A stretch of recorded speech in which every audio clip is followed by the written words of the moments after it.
आए हैं। आज की प्रेस वार्ता में मुख्य रूप से जो परसों की घटना हुई है काशीपुर के अंदर, जो अराजकता का माहौल बनाया गया था कुछ लोगों के द्वारा, समाज विरोधी कृत्य को करने का प्रयास किया गया और उसमें हमारे उत्तराखंड पुलिस के एसएसआई उनके ऊपर हमला भी करा, पुलिस की गाड़ियों को तोड़ा। तो उसके बाद एक जो भय का माहौल समाज में बनाने की कोशिश की गई थी।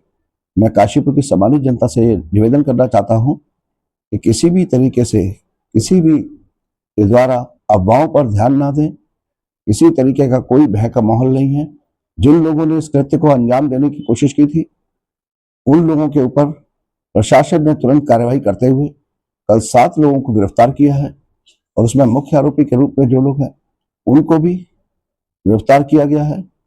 और इस तरीके का मैं ये कहना चाहता हूं काशीपुर की सम्मानित जनता से कि इस तरीके का कृत्य कोई भी व्यक्ति कितने भी बड़े समूह के साथ करने की कोशिश करेगा तो पुलिस प्रशासन सख्ती से पेश आएगा। आगे भी ये माननीय मुख्यमंत्री श्री पुष्कर सिंह धामी जी की सरकार है। यहाँ पर इस तरीके के कृत्यों के लिए कोई जगह नहीं है। देवभूमि उत्तराखंड है। यहाँ पर किसी भी तरीके के ऐसे लोग जो समाज विरोधी गतिविधियों में, अवैध गतिविधियों में लिप्त हैं, ऐसे लोगों की ऐसी हरकत को बर्दाश्त नहीं किया जाएगा।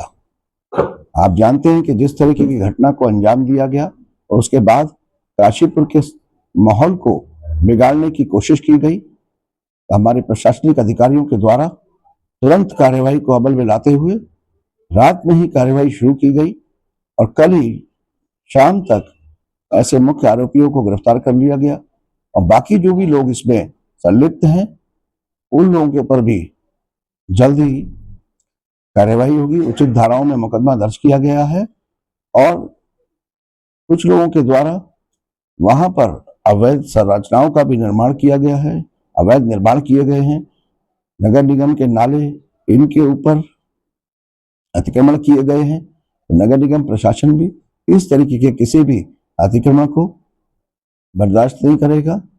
और साथ ही साथ मैं कहना चाहता हूं कि अभी कल हमारे काफी लोगों से बात हुई। बहुत सारे लोग यहाँ पर मेरे पास नगर निगम में भी पहुंचे। कुछ लोगों ने जो नगर निगम प्रशासन द्वारा, नगर निगम नगर आयुक्त के द्वारा जो एक गजट नोटिफिकेशन के साथ ई रिक्शा पर जो एक शुल्क लगाया है वो ई रिक्शा वालों के लिए, उनकी सुविधाओं के लिए, जिसमें हेल्थ कैंप लगाए जाएंगे, उनके लिए स्टैंड की व्यवस्था की जाएगी, पीने के पानी की व्यवस्था की जाएगी। आने वाले समय में इस तरीके की व्यवस्थाओं को किया जाएगा कि उनको इलाज में भी कोई परेशानी ना हो। ये सब व्यवस्थाओं के लिए काशीपुर नगर निगम द्वारा अपने अधिकारों में और साथ ही साथ समस्त कानून का, नियमों का पालन करते हुए इस शुल्क को लगाया गया, जिसमें पूर्ण रूप से एक गजट नोटिफिकेशन हुआ।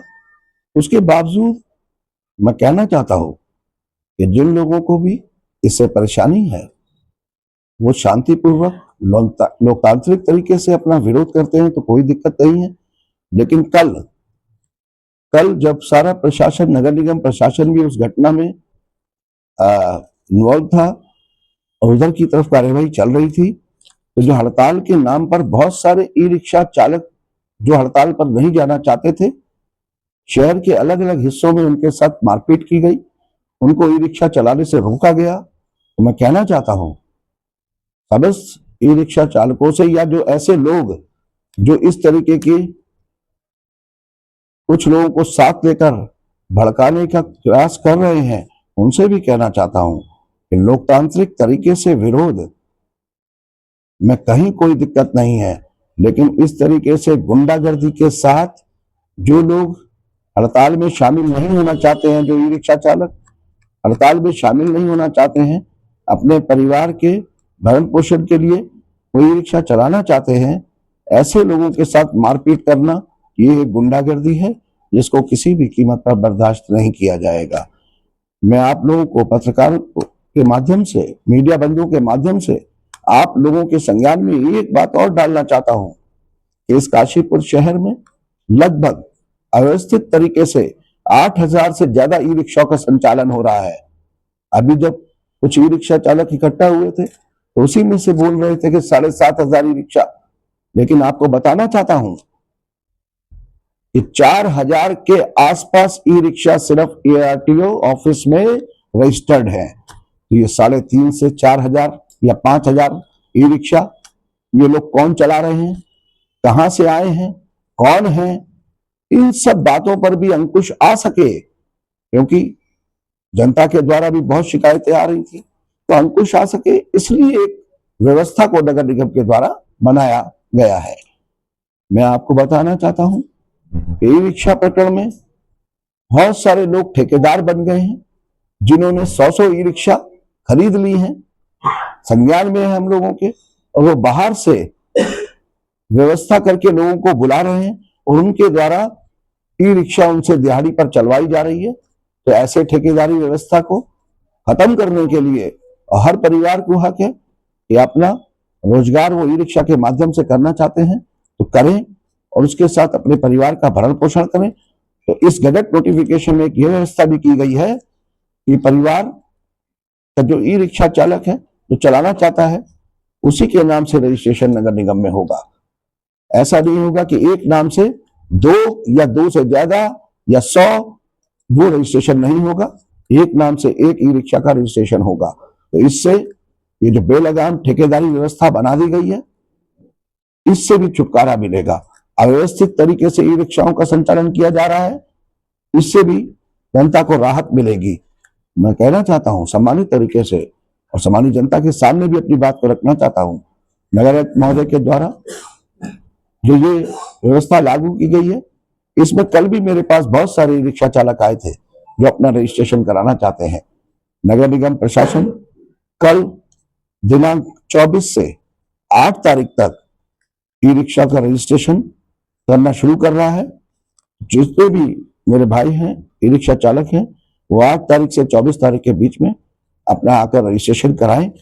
8 तारीख के बाद ये संभव नहीं होगा कि उसके बाद कोई रजिस्ट्रेशन किया जा सके, तो 8 से 24 तक रजिस्ट्रेशन कराकर इस व्यवस्था का लाभ उठाएं, जिससे के बाद ये व्यवस्था बनने के बाद हम लोग फिर वास्तव में उनके जीवन को और कहना चाहिए कि उपयोगी बनाते हुए उनके जीवन में जितने भी लाभ नगर निगम प्रशासन द्वारा दिए जा सकते हैं उन सब की व्यवस्था नगर निगम प्रशासन करेगा। सर इनका आरोप धन्यवाद। है कि जो है हमें 25 रुपए प्रतिदिन जो दिया जा रहा है और 1,000 रुपए रजिस्टर के नाम पे, जबकि हमारा RTO में रजिस्टर्ड है, तो इसमें हम जो है ये क्यों दें? देखिए ऐसा होता है कि जब कोई शुल्क निर्धारण होता है तो उसमें शासन द्वारा नियमों के द्वारा जो व्यवस्था होती है उसी के द्वारा होता है। मैं बताना चाहता हूं आपसे कि 50 रुपया अगर आज हमारे हर ठेला भाई ठोका लगाने वाले भाई लोग भी देते हैं, जिन्होंने प्रतिष्ठान में ना रखे हैं वो संपत्ति कर देते हैं, जिनके घर हैं वो हाउस टैक्स देते हैं। तो नगर निगम प्रशासन के द्वारा शहर की व्यवस्थाओं को बनाए रखने के लिए जो शुल्क लगाए जाते हैं वो नियमों के तहत लगाए जाते हैं। किसी का भी उत्पीड़न करना ये मकसद नहीं होता है। तो अगर ई रिक्शा संचालकों से प्रतिवर्ष पहली बार रजिस्ट्रेशन का 1,000 रुपए का शुल्क निर्धारण हुआ है, उसके बाद उसका रिन्यू कराने के लिए 500 रुपए प्रतिवर्ष का है। जो व्यवस्था बनाई गई है वो शहर के हित, विकास और स्वयं ई रिक्शा चालकों के व्यवस्था रहते हुए उनके लिए व्यवस्थाएं बनाने के लिए इसको नियम के अंतर्गत रहते हुए बनाया गया है। और मुझे लगता है कि काशीपुर के विकास के लिए भी हम सभी के लिए एक दूसरे को प्रेरित करते हुए सहयोग की जरूरत है, और जो सहयोग भी हमें काशीपुर की सामान्य जनता से लगातार मिल रहा है।